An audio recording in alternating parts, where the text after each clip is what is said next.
Good morning student. पिछले video में हम लोग प्रिपरेशन ऑफ अमाइन पढ़ रहे थे। अमाइन के जितने भी मेथड ऑफ प्रिपरेशन थे उसको कंप्लीट कर लिया था और इससे रिलेटेड कई क्वेश्चन थे एग्जाम्पल में, इन टेस्ट में, एक्सरसाइज में। वो आपको बताया था कि आप उससे रिलेटेड क्वेश्चन सोल्व करोगे। कुछ लोगों का मैसेज आया नहीं सर सोल्व हो रहा है, हम सारा बता ही देते हैं। एग्जाम्पल 13.1 प्रिपरेशन से रिलेटेड है। इस क्वेश्चन में करा है write chemical equation for the following reaction. दो क्वेश्चन है। First, reaction of ethanolic ammonia with C2H5Cl। C2H5Cl के साथ रिएक्शन कराते हैं इथेनोलिक अमोनिया का, C2H5Cl। अब आप में से एक स्टूडेंट का क्वेश्चन था कि सर इथेनोलिक का क्या फार्मूला है। इथेनोलिक अल्कोहलिक के लिए हो गया, यानी इथेनॉल को ही इथेनोलिक वर्ड यूज किया गया है, यानी कि अगर इथेनॉल के प्रेजेंस में कराते हैं तो उसे इथेनोलिक कहा गया और कुछ अलग नहीं है। इथेनॉल के लिए हम लोग C2H5OH यहाँ एरो पर डाल सकते हैं, अल्कोहलिक वर्ड भी यूज कर सकते हैं इसकी जगह पर। तो अमोनोलिसिस होगा और इस जगह पर फॉर्मेशन होगा C2H5NH2। अब सवाल उठता है कि प्राइमरी अमाइन बना। हम लोग प्रिपरेशन में फिर पढ़ गए हैं कि the formed primary amine further react with alkyl halide to form secondary, tertiary and quaternary ammonium salt. तो स्टूडेंट को कंफ्यूजन यहाँ होता है कि हम प्राइमरी तक रुके या क्वाटरनरी तक रुके। एक चीज ध्यान से समझना, प्राइमरी अमाइन तक हम लोग तब रुकेंगे जब अमोनिया एक्सेस अमाउंट में हो। अगर अमोनिया एक्सेस अमाउंट में नहीं दिया हुआ है, कोई कंडीशन नहीं दिया है, जैसे एक कंडीशन मिलेगा इसमें आपको आगे सेकंड वाले क्वेश्चन में, तो वहीं पर जाकर के रुक जाएंगे। तो अगर कोई कंडीशन नहीं रहा तो आप कंटिन्यू करोगे आगे तक क्वाटरनरी अमोनियम साल्ट। तो यानी कि C2H5NH2 ये प्राइमरी अमाइन का फॉर्मेशन हुआ, ये फिर रिएक्ट करेगा इथाइल क्लोराइड से, अल्काइल हैलाइड से, C2H5 होल्ड ट्वाइस NH यानी सेकेंडरी अमाइन बना। ये फिर रिएक्ट करेगा अल्काइल हैलाइड के साथ, C2H5Cl के साथ, टर्सरी अमाइन का फॉर्मेशन होगा C2H5 होल थ्राइस N। अभी भी इसके पास एक लोन का इलेक्ट्रॉन है, यानी ये फिर रिएक्ट करेगा C2H5Cl के साथ, C2H5Cl and form quaternary ammonium salt C2H5 4NCl, यहाँ प्लस और ये माइनस। ये टर्सरी अमाइन बना और ये क्वाटरनरी अमोनियम साल्ट। ये फर्स्ट क्वेश्चन हुआ। अमोनोलिसिस हो रहा है यहाँ पर 13.1 का फर्स्ट था। सेकंड कह रहा है अमोनोलिसिस ऑफ बेंजाइल क्लोराइड। ये फर्स्ट क्वेश्चन है, इसको आप नोट कर लो। अब इसके बाद सेकंड क्वेश्चन पर आते हैं हम लोग।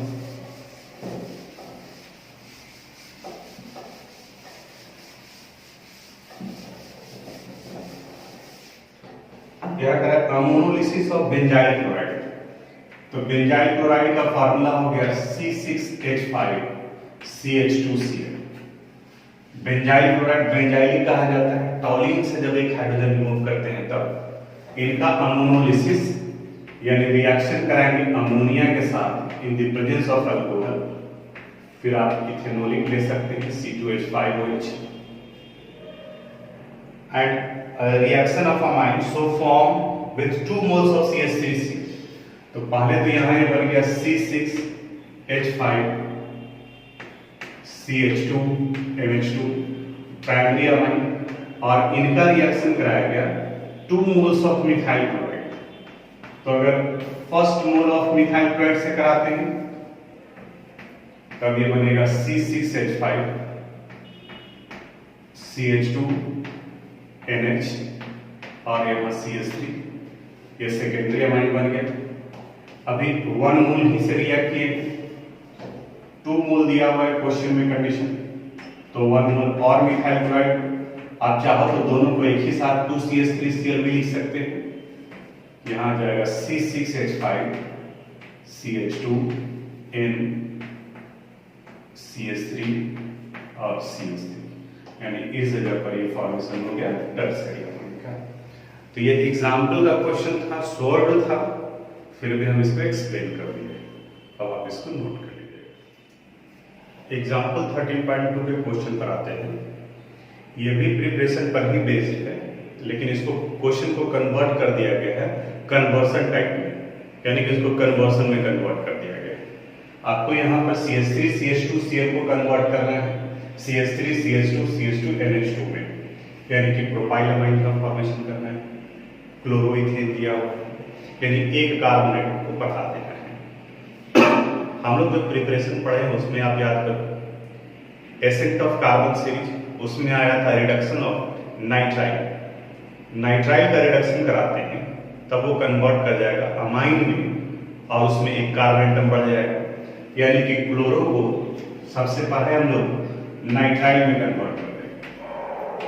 अब हेलोल्केन में जो पढ़े हैं वो कंसेप्ट आपको हेल्प करेगा।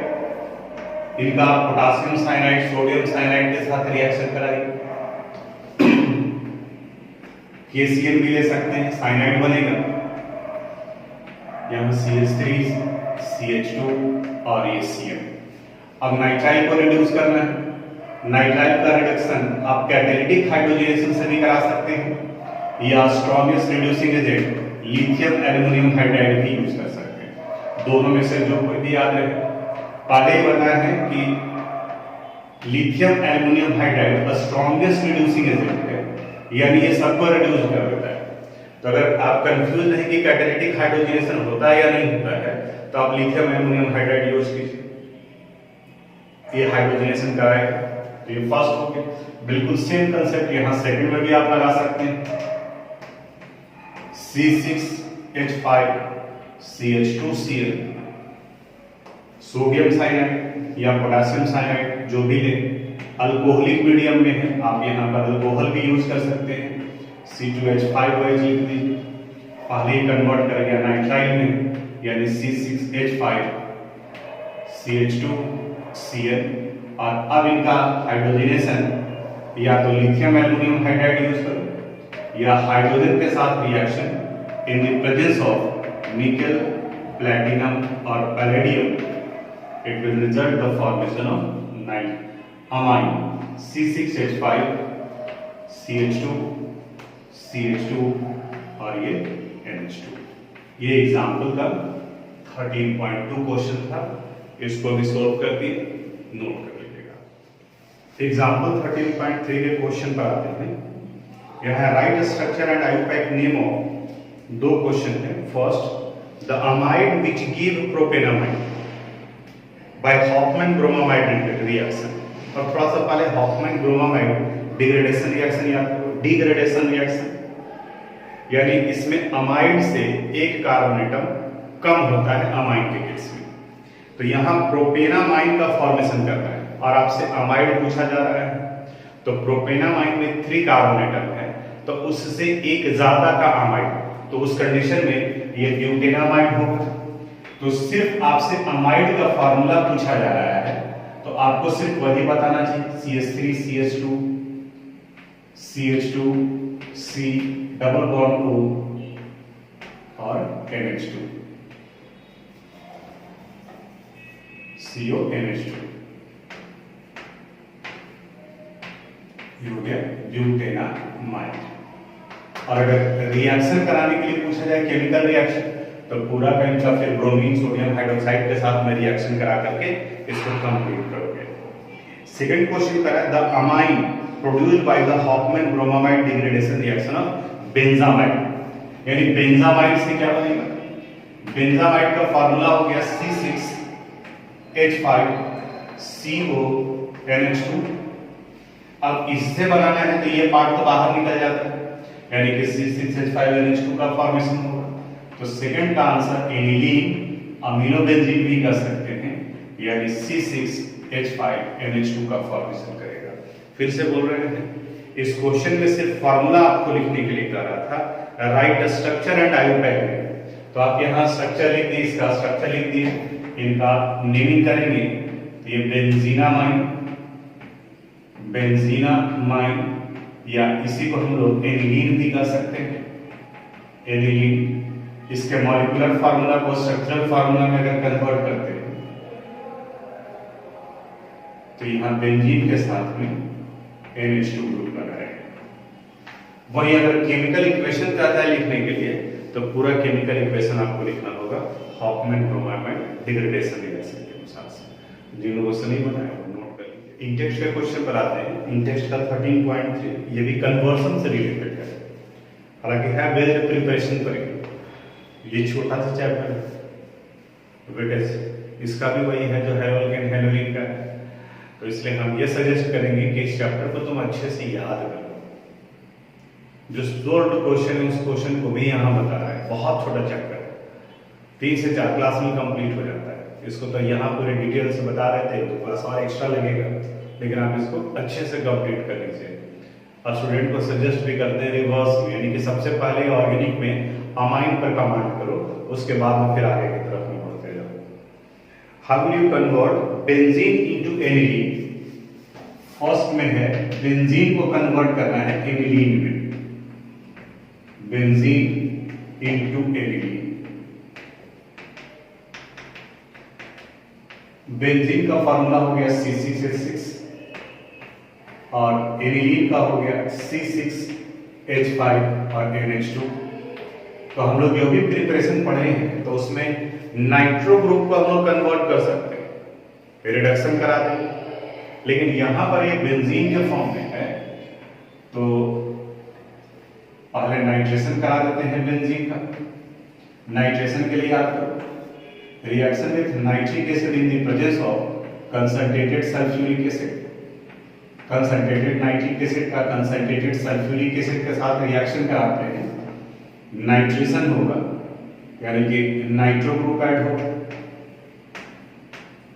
अब इस नाइट्रो से हम लोग एनिलीन में कन्वर्ट कर सकते हैं। मेथड ऑफ प्रिपरेशन में याद कीजिए, हम लोग पढ़े थे कि इनका कैटालिटिक हाइड्रोजनेशन करा सकते हैं, लिथियम एल्युमिनियम हाइड्राइड भी यूज कर सकते हो, मेटल विथ हाइड्रोजन क्लोराइड लेते हैं तो भी वो कन्वर्ट करता है NH2 में।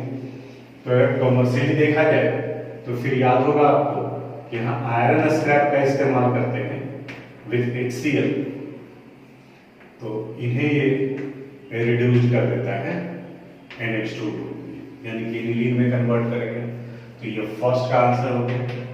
सेकंड वाले पर आते हैं, benzene into NN dimethyl aniline, NN dimethyl aniline, यानी कि यहां तक पहुंचने के बाद में इसी में 2 मिथाइल ग्रुप है, तो ये बेंजीन से ही स्टार्ट करना है तो यहां तक पहुंचेंगे, कॉमन होगा। अब इसके बाद में इसका 2 मिथाइल क्लोराइड से करा देंगे, यानी कि अमोनोलिसिस कराने का जरूरत नहीं है। जो अमाइन बना है प्राइमरी अमाइन, तो ये अल्काइल हैलाइड में कन्वर्ट कर देगा, जो अमोनोलिसिस का पार्ट था। तो सेकंड वाले क्वेश्चन में आते हैं, तो पहले बेंजीन का नाइट्रेशन करा देंगे, पहले बेंजीन का nitration HNO3 in the presence of concentrated sulphuric acid, ये कन्वर्ट करेगा नाइट्रोबेंजीन में, यहाँ नाइट्रोबेंजीन, और फिर इनका रिएक्शन करा देंगे। Sn प्लस HCl भी लिख सकते हैं, ये कन्वर्ट कर गया एनिलीन में, बेंजीनामाइन भी कहा जाता है इसे।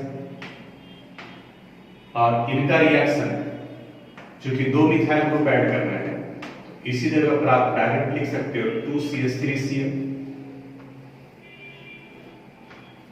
तो बेंजीन के साथ में 2 मिथाइल ग्रुप कर देगा, यानी CH3 N डाइमिथाइल एनिलीन या बेंजीनामाइन भी कर सकते हैं इसे।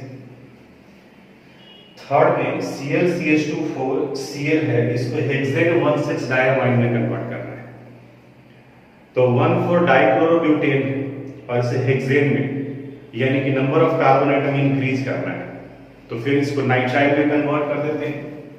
तो थर्ड क्वेश्चन में Cl, CH2,4 और Cl, और हमको लगता है कि यहाँ कंफ्यूजन नहीं होना चाहिए, पहले भी बताया है। ये CH2,4 का मतलब हो गया CH2 CH2 CH2 CH2 4 times.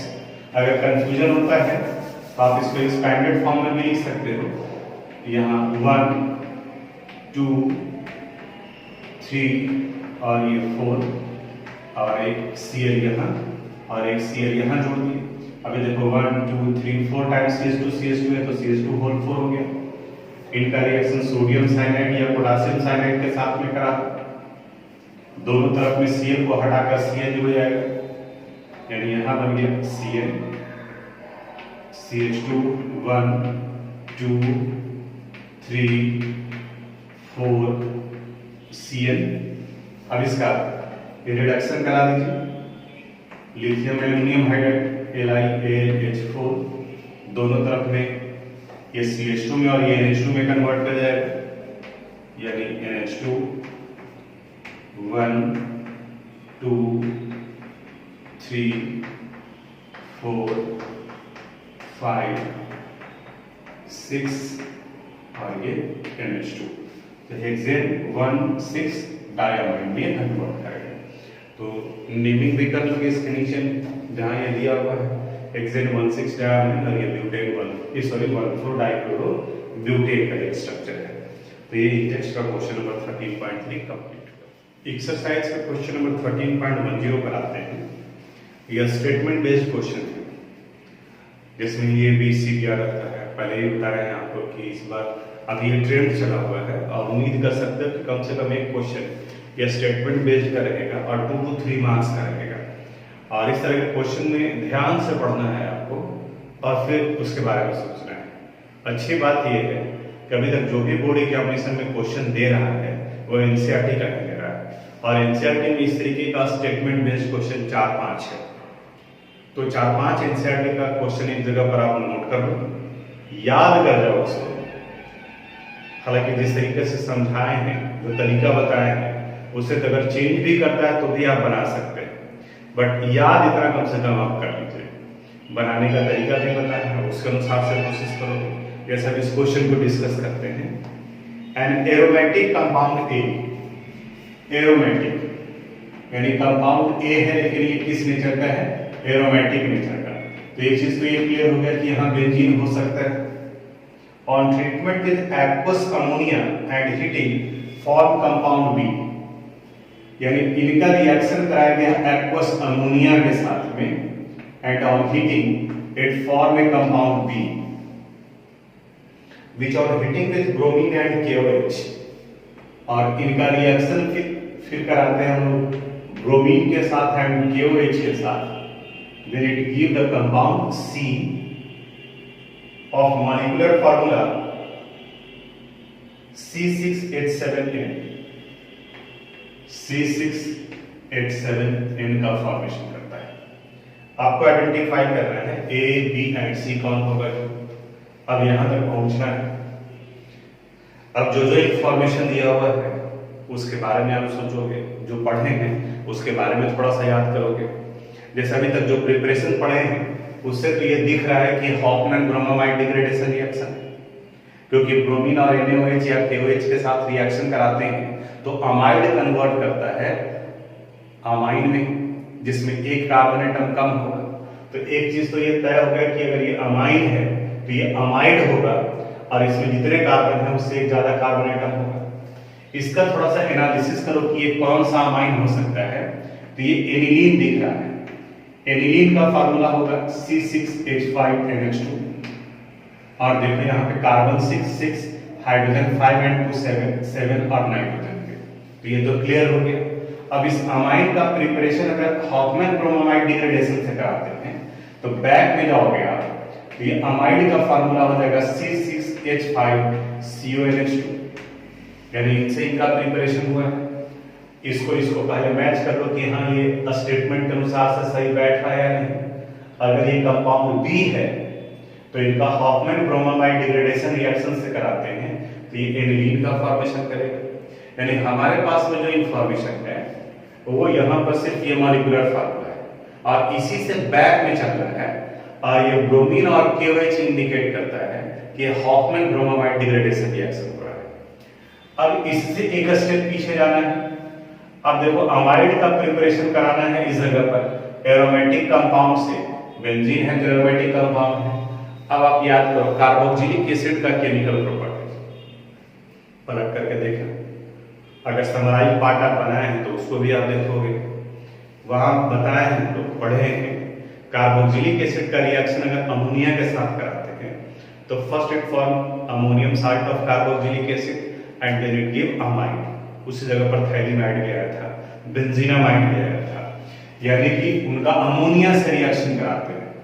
तो यहां पर ये कंपाउंड आ गया C6H5COOH, ये कंपाउंड A है इनके साथ। अब फाइनल रिएक्शन हम लोग पहुंच गए इस जगह तक। अगर इसको सिस्टमेटिक तरीके से लिखना है तो ऐसे लिख सकते हैं, the aromatic compound A is benzoic acid, यानी C6H5COOH, ये हो गया compound A, which on treatment with ammonia, aqueous solution of ammonia, aqueous, which on heating result the formation of compound B, ये कंपाउंड B का formation करेगा, यानी amide बनाएगा CONH2, ये हो गया कंपाउंड B। और फिर जब इनका रिएक्शन कराते हैं ब्रोमीन एंड KOH के साथ में, यानी Hoffmann bromide degradation reaction, then it result the formation of compound C, यानी aniline, जिनका मॉलिक्यूलर फार्मूला इसके अनुसार से फिट बैठ रहा है C6H7N and the compound is C, ये C हो गया। तो ये स्टेटमेंट बेस्ड क्वेश्चन इस चैप्टर में था, उसको भी यहाँ सोल्व करा दिए। तो एग्जाम्पल इन टेक्स्ट और एक्सरसाइज से रिलेटेड अभी तक का जो क्वेश्चन था उसको हमने सोल्व करा दिया। आप वीडियो को देखिए आराम से और फिर खुद से कोशिश कीजिए बनाने का। हम लोग बिल्कुल एकदम एंड पर पहुंच गए, न सिर्फ ऑर्गेनिक केमिस्ट्री का बल्कि केमिस्ट्री के एंड पर पहुंच गए। तब जितना पढ़े हैं उसका रिवीजन करना है, उसको डाइजेस्ट करना है, उसको रिजल्ट में कन्वर्ट करना है। तो अच्छे तरीके से प्लांट वे में अब सीरियस होकर के पढ़ाई पर फोकस कीजिए। इसको खुद से बनाओगे, समझने के बाद में खुद से अपने दिमाग लगा करके बनाओगे। और समराइज पार्ट बहुत जरूरी है, अगर आप किए हैं तो आप पलट करके देखोगे कि हाँ बेंजोइक एसिड में वो दिख रहा है कि नहीं दिख रहा है। अब हम लोग अमाइन के फिजिकल प्रॉपर्टी पर आते हैं। थ्योरेटिकल पार्ट है फिजिकल प्रॉपर्टी, एनसीईआरटी बुक का भी थोड़ा सा रीडिंग डाल हो गया, वहां भी देखोगे। फिजिकल प्रॉपर्टी में लोअर मेंबर खासकर aliphatic primary amine gases state में एग्जिस्ट करता है and it has fishy order. Fishy order कहने का मतलब होगा कि मछली के जैसा स्मेल आता है इस अमाइन का, जबकि उसके हायर मेंबर्स जो लिक्विड स्टेट में एग्जिस्ट करते हैं। अमाइन में अगर स्ट्रक्चर आप देखते हो तो अल्काइल ग्रुप हाइड्रोजन के साथ जुड़ा हुआ होता है। यहाँ हाइड्रोजन केमिकल बॉन्डिंग क्लास 11 में ही पढ़े, पहले भी आपको बताया है, अल्कोहल के वाले पार्ट में ही बताया है कि अगर हाइड्रोजन कोवेलेंट बॉन्ड से जुड़ा हुआ है फ्लोरीन, ऑक्सीजन या नाइट्रोजन के साथ, और उसके सामने में भी फ्लोरीन, ऑक्सीजन या नाइट्रोजन तीनों में से कोई भी हो, तो इनके बीच में एक अट्रैक्टिव इंटरमॉलिक्यूलर फोर्स डेवलप करता है, that is called hydrogen bond. तो यहां पर नाइट्रोजन के साथ हाइड्रोजन जुड़ा हुआ है। वही अगर फिर दूसरे अमाइन को हम लोग कंसीडर करते हैं, जैसे अगर मान लीजिए यहाँ R आ गया, H आ गया, H आ गया, इनके बीच में ये हाइड्रोजन बॉन्ड का फॉर्मेशन हो सकता है। तो अमाइन का बॉइलिंग पॉइंट बाकी के दूसरे हाइड्रोकार्बन के कंपैरिजन में ज्यादा होता है, because it is capable to form intermolecular hydrogen, क्योंकि एक दूसरे के साथ में इंटरमॉलिक्यूलर हाइड्रोजन बॉन्ड बना सकते हैं। अब कितना हाइड्रोजन बॉन्ड का फॉर्मेशन होगा ये डिपेंड करता है कि कितना हाइड्रोजन अवेलेबल है इनके पास में। जैसे प्राइमरी अमाइन के केस में दो हाइड्रोजन अवेलेबल है, वही अगर सेकेंडरी अमाइन को हम लोग लेकर चले तो सेकेंडरी अमाइन में सिर्फ एक हाइड्रोजन एटम है और टर्सरी अमाइन में एक भी हाइड्रोजन एटम नहीं है। यानी कि टर्सरी अमाइन दूसरे टर्सरी अमाइन के साथ हाइड्रोजन बॉन्ड नहीं बनाएंगे, क्योंकि नाइट्रोजन तो है लेकिन उसके साथ हाइड्रोजन नहीं कोवेलेंटली बॉन्डेड है। यानी अगर आइसोमेरिक अमाइन को कंसीडर करें, यानी कि मॉलिक्यूलर फार्मूला सेम है, तो प्राइमरी, सेकेंडरी और टर्सरी इन तीनों में प्राइमरी का मेल्टिंग पॉइंट बॉइलिंग पॉइंट ज्यादा होगा, इससे कम होगा सेकेंडरी का और उससे कम होगा टर्सरी का, क्योंकि प्राइमरी के केस में दो हाइड्रोजन एटम हैं जो हाइड्रोजन बॉन्ड का फॉर्मेशन कर सकते हैं। सेकेंडरी के केस में एक हाइड्रोजन एटम है जो हाइड्रोजन बॉन्ड का फॉर्मेशन कर सकते हैं, लेकिन टर्शियरी के केस में एक भी हाइड्रोजन नहीं है जो हाइड्रोजन बॉन्ड का फॉर्मेशन कर सकते हैं। ये इंटरमॉलिक्यूलर यानी अमाइन और अमाइन के बीच में बात कर रहे हैं। अमाइन भी वाटर में सॉल्युबल होगा क्योंकि अमाइन वाटर के साथ भी हाइड्रोजन बॉन्ड का फॉर्मेशन करेगा। कोई भी प्राइमरी या सेकेंडरी अमाइन भी ले ले, यहाँ H हो गया और दूसरा ये वाटर मॉलिक्यूल है, तो इनके बीच में भी ये हाइड्रोजन बॉन्ड का फॉर्मेशन करेगा। तो क्या पूछा जा रहा है वो ध्यान दोगे। अगर पूछा जाता है सॉल्युबिलिटी, तब आप बताओ कि amines are soluble in water because amine molecules are capable to form hydrogen bond with water molecule. अगर पूछा जा रहा है मेल्टिंग पॉइंट, बॉइलिंग पॉइंट, तो एक अमाइन और दूसरे अमाइन के बीच में हाइड्रोजन बॉन्ड बनना है। किसी भी ऑर्गेनिक कंपाउंड में पूछा जाए वाटर के साथ हाइड्रोजन बॉन्ड, तभी हम लोग यूज करेंगे टर्म जब उनसे सॉल्युबिलिटी पूछा जाता है। बॉइलिंग पॉइंट पूछा जाता है तो इंटरमॉलिक्यूलर हाइड्रोजन बॉन्ड के बारे में बात करेंगे। एक चीज और अगर आप लोग देखे होंगे तो अमाइन को कंपेयर किया है अल्कोहल के साथ।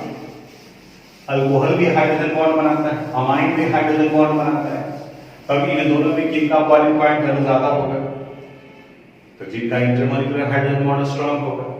अब किनका इंटरमॉलिक्यूलर हाइड्रोजन बॉन्ड स्ट्रांग होगा वो उनके इलेक्ट्रोनेगेटिविटी पर डिपेंड करेगा।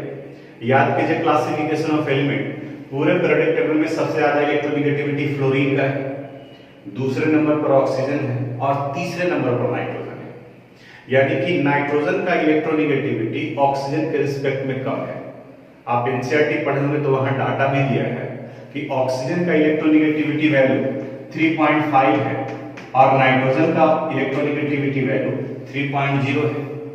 यानी कि यहाँ पर पोलैरिटी ज्यादा प्रोड्यूस होगा।